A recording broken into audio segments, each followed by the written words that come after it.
ففروا إلى الله إني لكم منه نذير مبين.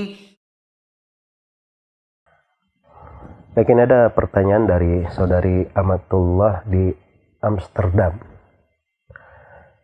Bolehkah bertanya bagaimana hukum suara perempuan?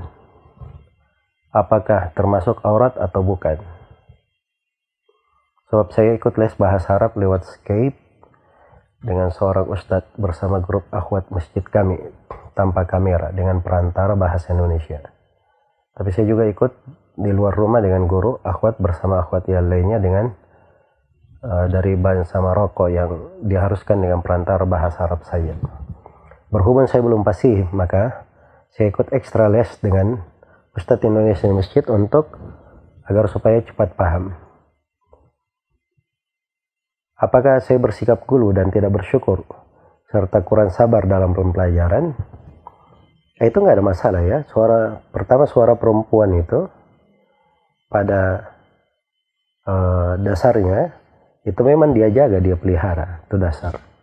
Karena perempuan itu di dalam hadits Abdullah bin Mas'ud riwayat At-Tirmidzi, Nabi berkata, al-mar'atu aurah idza kharajat istashrafaha syaitan. Perempuan itu adalah aurat. Kalau dia keluar dia akan dibuat agung oleh syaitan. Iya. Namun suaranya pada asalnya bukan aurat. Yang dilarang itu kalau dia melemah lembutkan suara yang bisa membuat fitnah bagi orang. Karena itu di dalam Al-Quran dilarang, fala takhda'na bil qawli fayatama'a alladhi fi qalbihi marad. Jangan kalian para perempuan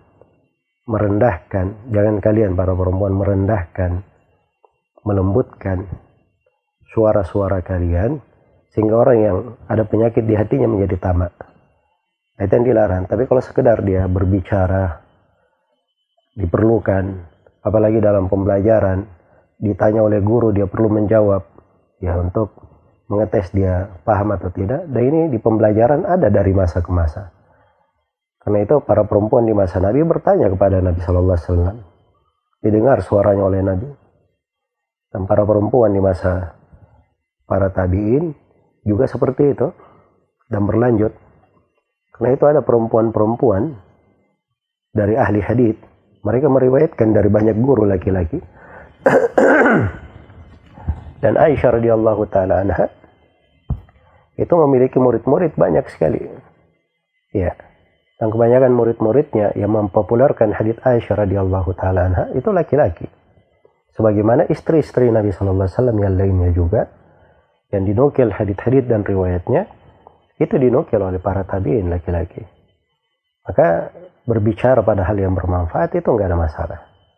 Dan seorang nggak ada masalah ya dia mempercepat untuk bisa fasih dalam membaca atau di dalam berbahasa dengan metode yang dibolehkan secara syariat, maka itu tidak ada masalah insyaallah taala.